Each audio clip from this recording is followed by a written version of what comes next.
Vamos que o dia já raiou e você está preparado para a próxima questão que a gente vai já comentar. Mas antes disso, vamos continuar falando dos direitos e deveres individuais e coletivos, especialmente as inviolabilidades. Vimos no vídeo passado a inviolabilidade é a intimidade, a vida privada, a honra e a imagem das pessoas. Estamos estudando a inviolabilidade da casa. Estou querendo mostrar agora algumas jurisprudências, já que a gente já viu o texto da Constituição. Por exemplo, essa jurisprudência é muito peculiar. Ela trata de interceptação ambiental no escritório de advocacia. Lembra que o escritório de advocacia também está no conceito de casa, né? Mas mais do que isso, o advogado ele tem realmente imunidade. Em regra, o escritório de advocacia não pode passar por uma busca e apreensão, desde que ele não esteja sendo investigado. Porque quando ele é investigado, aí sim. Lembra que tem documentos também de terceiros no escritório de advocacia. A busca e apreensão tem que ser bem específica no que diz respeito aos documentos do advogado que está sendo investigado. Então, olha só essa jurisprudência que interessante. Afastou-se de igual modo a preliminar de ilicitude das provas obtidas mediante instalação de equipamento de capacitação acústica e acesso a documentos no ambiente de trabalho do último acusado. Porque, para tanto, a autoridade adentrar o local 3 vezes durante o recesso, os finais de semana e de madrugada, com ordem judicial. Esclareceu-se que o relator, de fato, teria autorizado com base no artigo 2º, inciso 4 da Lei 9.034. Gente, essa lei é de organização criminosa. E lá, realmente, há previsão expressa de que quando a diligência não puder ser feita durante o dia, por ordem judicial, que se faça em outro horário. E aí foi feita a diligência, ele colocou a interceptação ambiental e no dia que foi colher as provas, fez a busca e apreensão de documentos no escritório de advocacia do indiciado. Aí, olha só, o ingresso sigiloso da autoridade policial no escritório do acusado para a instalação dos referidos equipamentos de captação de sinais acústicos e, posteriormente, determinar a realização de exploração do local para registro e análise de sinais ópticos, observou-se de início que tais medidas não poderiam jamais ser realizadas com publicidade alguma, sob pena de intuitiva frustração, o que ocorreria caso fossem praticadas durante o dia mediante a apresentação de mandado judicial. Enfatizou-se que os interesses e valores jurídicos que não têm caráter absoluto, mais uma vez, representados pela inviolabilidade do domicílio e pelo poder-dever de punir do Estado, devem ser ponderados e conciliados à luz da proporcionalidade. Não é proporcional que a pessoa vá com ordem judicial instalar a interceptação ambiental, né, que capta som e imagem, durante o dia no escritório de advocacia. Quando em conflito prático, segundo os princípios da concordância. De toda forma, conclui-se que as medidas determinadas foram de todo lícitas, por encontrarem suporte normativo explícito, que é a lei de organização criminosa. O advogado estava sendo investigado por organização criminosa, e guardarem precisa justificação lógico-jurídica e constitucional com o princípio da proporcionalidade, já que a restrição consequente não aniquilou o núcleo do direito fundamental. É isso aquela história do entendimento, a exegese atual, né, da doutrina e da jurisprudência, de que os direitos e garantias individuais, eles podem sim ser restringidos, desde que não vá ferir o núcleo essencial do direito fundamental. Agora, quem vai dizer qual é o núcleo é o STF, né? Feriu o núcleo ou não feriu o núcleo. E está, segundo os enunciados em que se desdobra o princípio da proporcionalidade, amparado na necessidade da promoção de fins legítimos de ordem pública. O STF, no inquérito 2424, considerou a prova lícita. Então, cuidado com esse julgado. Tá? Muito importante. Aí eu venho para outra inviolabilidade, porque a gente viu da intimidade, a gente viu da casa, que é asilo inviolável, e agora a gente vai ver a inviolabilidade da correspondência, das comunicações telegráficas, de dados e as comunicações telefônicas. Primeiro, observa o texto da Constituição. Presta atenção. É inviolável o sigilo da correspondência e das comunicações telegráficas. Bota tudo correspondência, inclusive e-mails, né?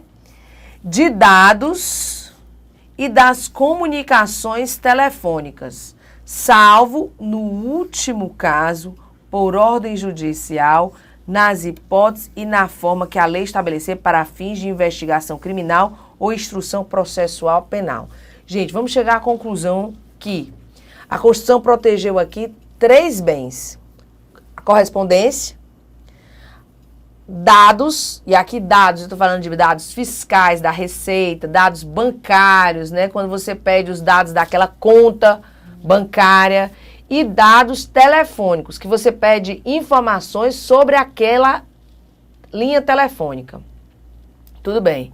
E estou falando também da inviolabilidade da comunicação telefônica. Aqui é uma conversa.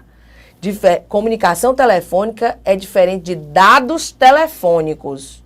Dados são informações sobre o telefone. Que horas ligou, para quem ligou, quantos minutos de ligação. É diferente de comunicação telefônica, que aí é uma conversa telefônica. Se você prestar atenção no texto, ele diz que é inviolável os 3. Mas no final ele diz salvo, no último caso, só no caso das comunicações telefônicas. Por ordem judicial, é cláusula de reserva do judiciário, na forma da lei e só para fins criminais. É o que a gente chama de princípio da reserva qualificada. Como assim, Malu? O que é princípio da reserva legal qualificada? Que além de exigir a lei em sentido formal, exige outros requisitos. Quais sejam? Por ordem judicial e para fins criminais. Por isso, princípio da reserva legal qualificada. Tem lei prevendo a quebra do sigilo da inviolabilidade das comunicações telefônicas? Tem, eu coloquei aqui para vocês, a Lei 9.296. Inclusive, anota aí a resolução do CNJ, resolução que também regula a matéria, resolução 59 de 2008. CNJ, tá?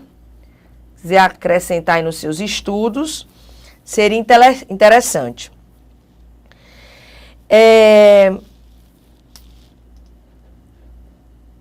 Malu, então, na forma da lei é possível. Quanto à correspondência, e aqui eu estou falando já da correspondência, você vê que a Constituição não previu nenhuma lei que pudesse quebrar o sigilo da correspondência. Verdade. Mas olha essa jurisprudência aqui.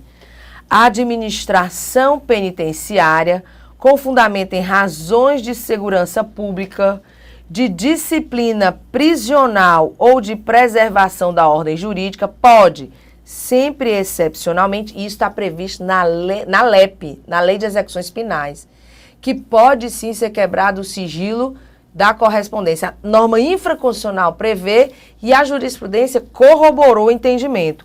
Proceder à interceptação da correspondência remetida pelos sentenciados.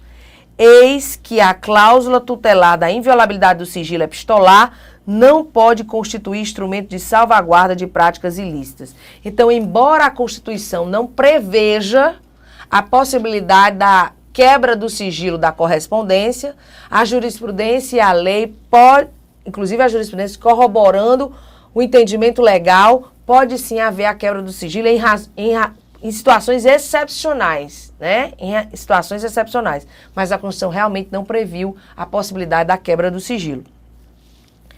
Tá. Outra jurisprudência que diz respeito já às comunicações não, aos dados, olha só aqui. O sigilo bancário, espécie de direito à privacidade protegido pela Constituição de 1988, não é absoluto. Mais uma vez o STF dizendo que não é absoluto. Pois deve ceder diante dos interesses públicos Público, Social e da Justiça. Assim, deve ceder também na forma e com observância de procedimento legal e com respeito ao princípio da razoabilidade. Então, embora a Constituição também não preveja a quebra do sigilo de dados, o STF entende que pode ser quebrado. E quem pode determinar diretamente a quebra de dados? O Judiciário, isso é fato. Está aqui o julgado por ordem judicial. A CPI está aqui, ó. O tribunal já afirmou o entendimento de que as comissões parlamentares de inquérito são dotadas de poder investigatório, ficando assentado que devem elas, a partir de meros indícios, demonstrar a existência concreta de causa provável que legitime a quebra do sigilo, que tem que, inclusive, respeitar o princípio da colegialidade. Que princípio é esse? Só por maioria absoluta da comissão parlamentar de inquérito. Causa provável ensejadora da quebra do sigilo fiscal, bancário e telefônico. Então, CPI pode. O TCU pode, olha aqui. Item 1, a Lei Complementar 105, outra jurisprudência do STF, não conferiu ao Tribunal de Contas da União poderes para determinar a quebra do sigilo bancário de dados constantes do Banco Central do Brasil. TCU não pode. Então, até agora quem está podendo, né? Só Poder Judiciário e a CPI, diretamente. O resto pode requerer, como qualquer interessado. Ministério Público, olha aqui. 7ª preliminar, dados de empréstimo fornecido pelo Banco Central, pedido direto do MP. Ilegalidade, ausência. Requisição feita por CPMI dos Correios, posterior autorização de compartilhamento com o Ministério Público para instrução do inquérito, legalidade. O MP não pode determinar a quebra do sigilo de dados diretamente, embora tenha um julgado do STF dentre 300, né, em que ele admitiu, mas porque tinha um procedimento aberto dentro do Ministério Público, era como é que se diz, a investigação de verbas públicas federais, desvio de verbas públicas federais foi um caso. Regra, o STF não admite a possibilidade da quebra do sigilo de dados feito diretamente pelo MP. Ele pode requerer ao Judiciário. Ele pode usar uma prova já produzida, que é a prova emprestada. Mas determinar diretamente não pode. Outro julgado impressionante, né? A pessoa diz, assente a jurisprudência do STF no sentido da idoneidade do habeas corpus para impugnar a autorização judicial de quebra de sigilos, se destinada a fazer prova em procedimento penal. Morra, né? Maluco, como assim? Quer dizer, o STF está dizendo, eu não, né? Porque é o STF, eu não digo nada. Eu e as cabas passando é a mesma coisa. Você está me dizendo que o habeas corpus é meio hábil para evitar a quebra do sigilo de dados bancários, fiscais e telefônicos, quando para fazer prova em um procedimento criminal? Isso. Exatamente isso. Para meu desespero e o seu, o STF admite, logicamente, um habeas corpus preventivo, né? Considerando que a pessoa, com a quebra do sigilo de dados, poderia ser presa. E o STF admite aqui a idoneidade do habeas corpus nesse sentido, tá? Você vê, né, estudando jurisprudência e desaprendendo, ou aprendendo, aprendendo. Outro julgado importante, o plenário, por maioria, proveu recurso extraordinário para afastar a possibilidade de a Receita Federal ter acesso direto a dados bancários da empresa recorrente.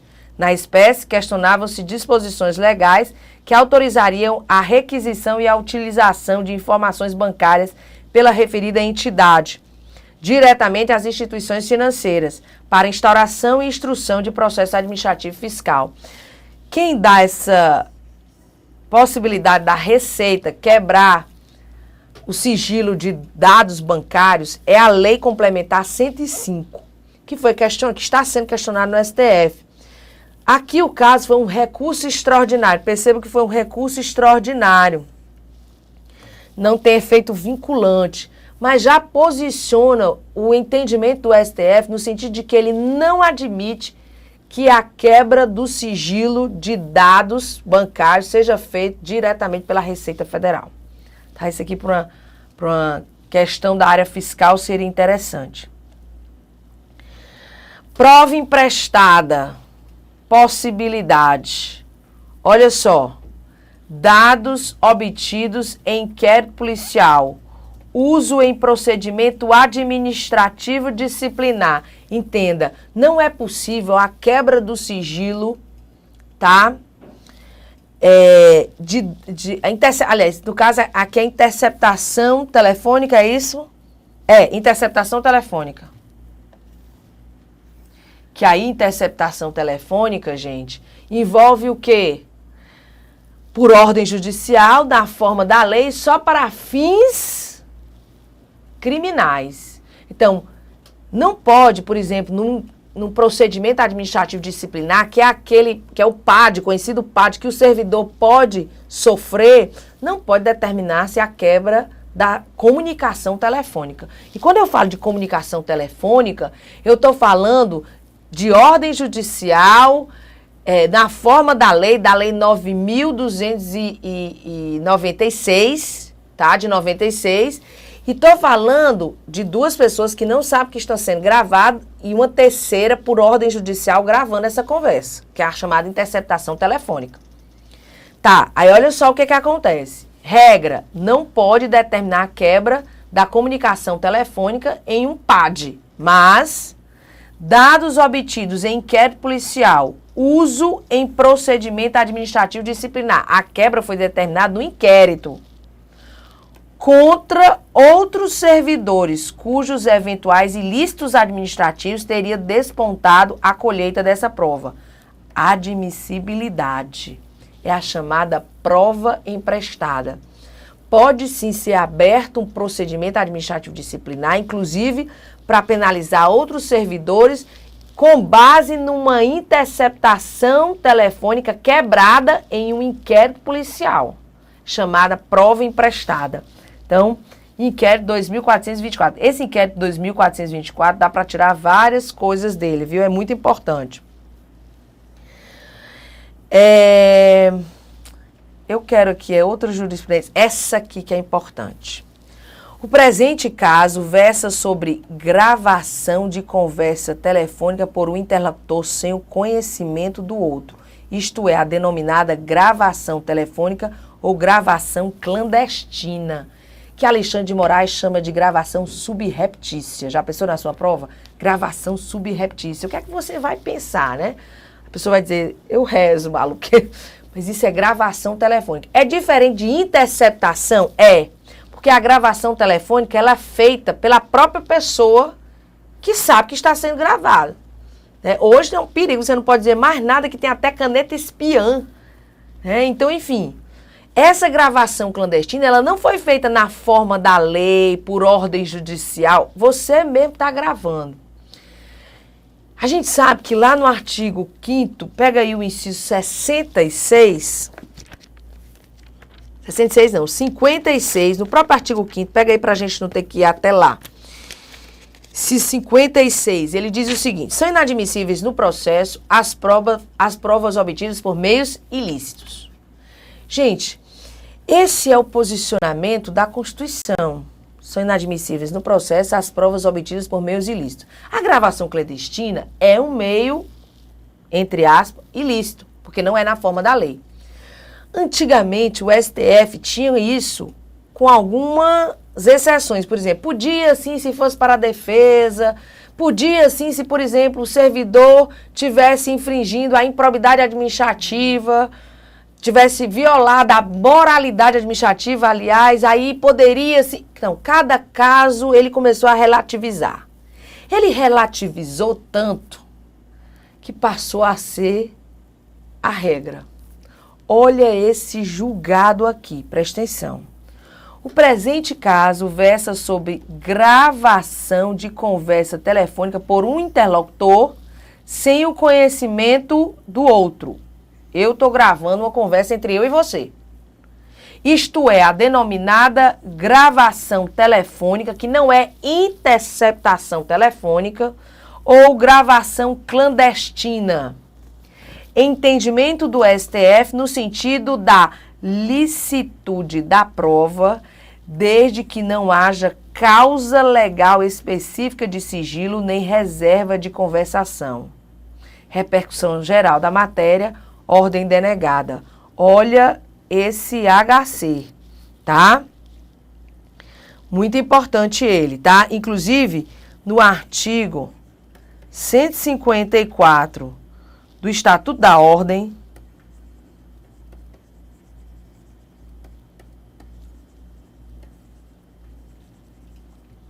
dos advogados, tem justamente a exceção, que é a causa legal específica de sigilo, considerando que o advogado, por razões profissionais, tem sigilo da sua conversação, salvo se ele estiver sendo investigado. Então, resultado, tá? A gravação clandestina hoje é admitida como prova lícita. O STF relativizou tanto que resolveu abrir, tá? Lícita. A exceção é quando haja causa legal específica de sigilo e a reserva de conversação. O resto, a prova é admitida. Isso não está caindo em prova não, viu? Está despencando. Então, interceptação telefônica, estuda essa jurisprudência. Agora vamos para as questões. A gente já estudou aí a inviolabilidade. Estudamos só inviolabilidades agora. A intimidade, a vida privada, a honra e a imagem, no inciso 10, a inviolabilidade da casa, a inviolabilidade da correspondência, de dados e das comunicações telefônicas. Vem aqui para a questão agora, ó. Embora a Constituição Federal considere invioláveis a intimidade, a vida privada, a honra e a imagem das pessoas, o TCU tem poder para quebrar o sigilo bancário de determinada pessoa no exercício de sua função fiscalizatória.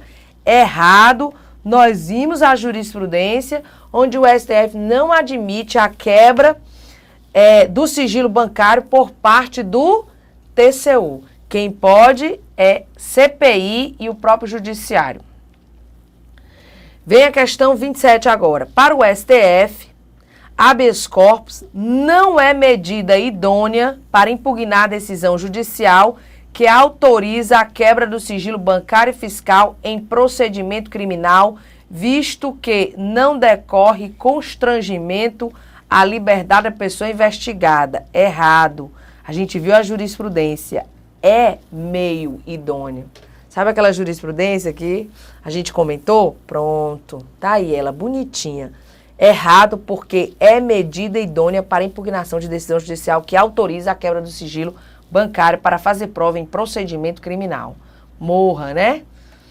Vem questão 28. Consoante o entendimento atual do STF, a prova consistente em gravação ambiental realizada por um dos interlocutores sem o conhecimento do outro é ilícita, mesmo quando destinada a fazer prova em favor de quem efetuou a gravação, pois viola o direito constitucional à intimidade. Olha o que ele está falando, aquela gravação ambiental realizada por um dos interlocutores sem o consentimento do outro é ilícita? Não, é lícita. Por que, Malu? Porque a exceção agora é quando ela tiver causa específica de sigilo legal ou reserva de conversação. Pronto. O resto é lícita. O entendimento atual do STF, tá? Olha que detalhe, né? Errado o item.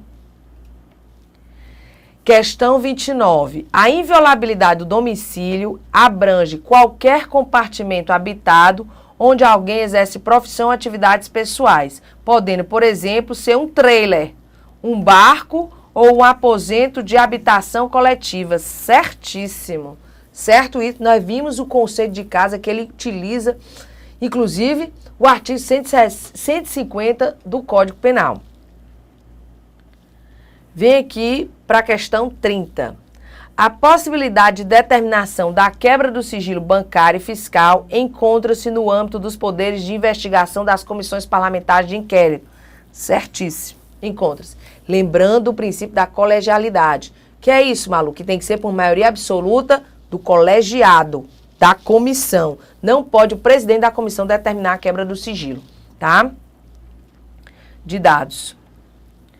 Questão 31. De acordo com a norma da inviolabilidade domiciliar prevista na Constituição Federal, a entrada em uma casa sem o consentimento do morador somente poderá ocorrer em caso de flagrante delito, ou de desastre, ou de prestação de socorro, ou por determinação judicial. Nesse sentido, estará correta a atuação do oficial de justiça que, ao cumprir determinação judicial, ingresse em domicílio residencial durante a noite, mesmo sem o consentimento do morador. Errado.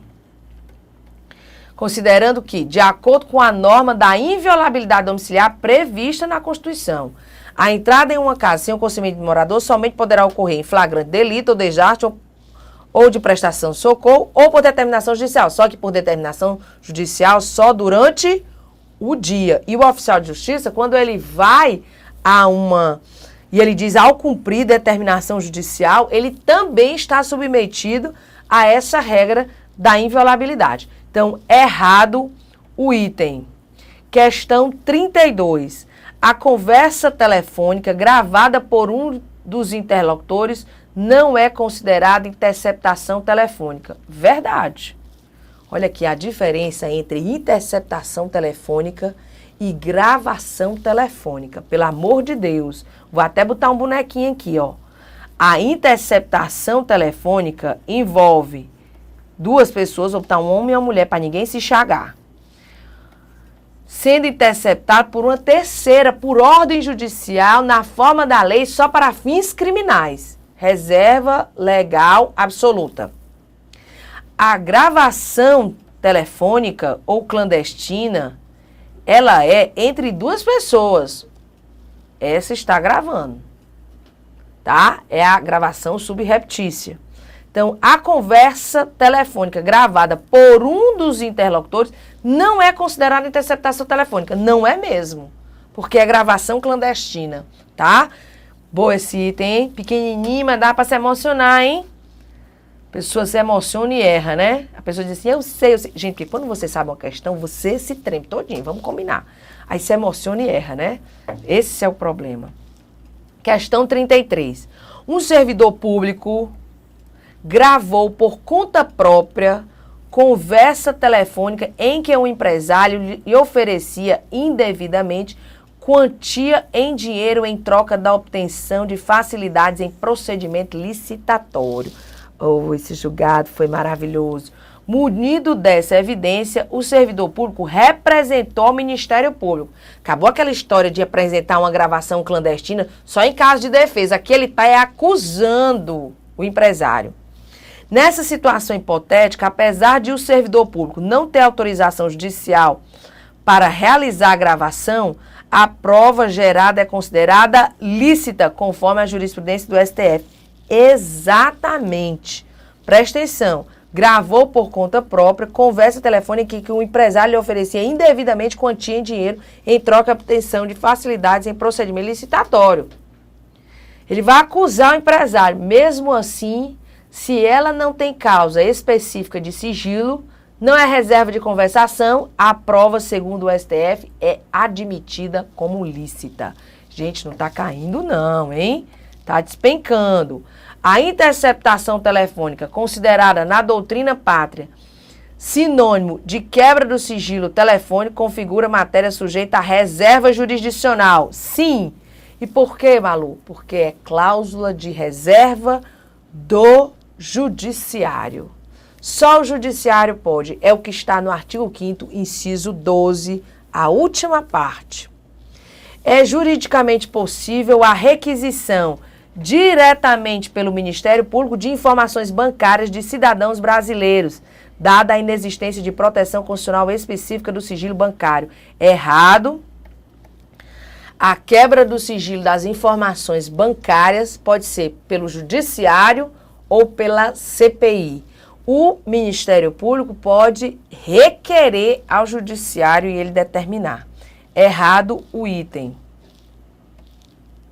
De acordo com a jurisprudência, com a doutrina e a jurisprudência do STF, a casa, domicílio, que constitui o objeto de proteção da garantia da inviolabilidade consagrada pelo texto constitucional, é todo espaço delimitado que determinado indivíduo utiliza para uso residencial ou profissional. Dessa forma, um simples quarto de hotel ou escritório podem ser abrangidos pela referida proteção constitucional. Certíssimo, ó. Mesmo 2014, o excesso continua no mesmo sentido. Gente, olha só. Interessante aqui você se lembrar que a nossa jurisprudência foi inclusive o quarto de hotel, né? Que o conceito de casa para o STF é abrangente, é sentido amplo, não é sentido restrito, tá? A gente fecha o vídeo aqui. Próximo vídeo a gente continua falando de direitos e deveres individuais e coletivos e a gente vai falar por isso durante algum tempo, hein? Beijo grande.